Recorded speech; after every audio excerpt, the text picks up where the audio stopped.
30টা দেশের ভিসা চলতো আগে, ইউরোপীয় ইউনিয়নের 37টা, সবগুলো দেশের ভিসা ভারত থেকে ডক্টর ইউনূস বাংলাদেশ দিয়েছিল। দাদা তো মাথা খারাপ হয়ে গেছে। একবার বলেছিল যে এই দেশকে আমরা পেঁয়াজ দেবো না, আলু দেবো না, মা খেয়ে মরবে, ব্যবসা বন্ধ করে দিয়েছে। এখন সব আলু আর পেঁয়াজ করতেছে। আমাদের পুরাতন বন্ধু যারা তুরস্ক, চীন, পাকিস্তান, সেখান থেকে এখন সব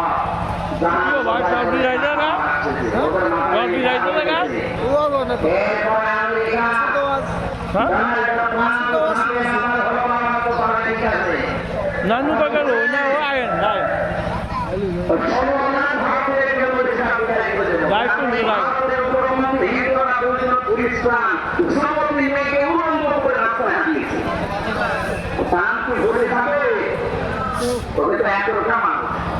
সিদ্ধান্ত যখন নিয়েছে বাস্তবায়ন করে ছাড়বে, তখন বলেছে যে আমি সর্বঙ্গ ভারতীয়কে থাকতে দেবো না, সব পাঠাবো।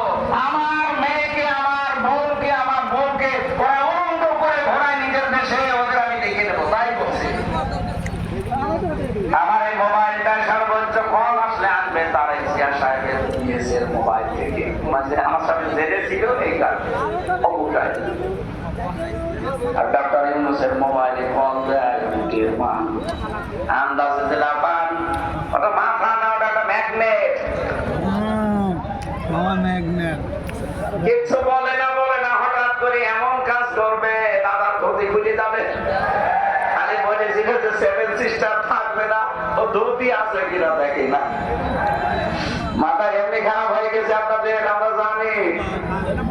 ডাক্তার ইউনূস যদি আর সত্যি কিছুদিন থাকে, আর ও যেখানে যেখানে হাত, ওকে কল দেয় চীনের প্রধানমন্ত্রী শি জিনপিং, হ্যাঁ, ওরে কল দেয় একেবারে Donald Trump, Joe Biden, Barack Obama.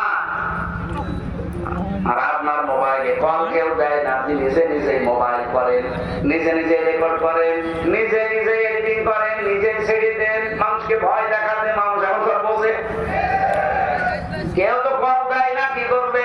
নিজে নিজে কল দেয় নিজাম সাহেবের কাছে, আবার নিজে রেকর্ড করে। আগে থেকে সব কিছু সাজানো থাকে, এগুলো সব যে ধরা পড়েছে। আপনি থাকেন ডালে ডালে, আর দেশের এই তরুণ প্রজন্ম থাকে পাতায় পাতায়।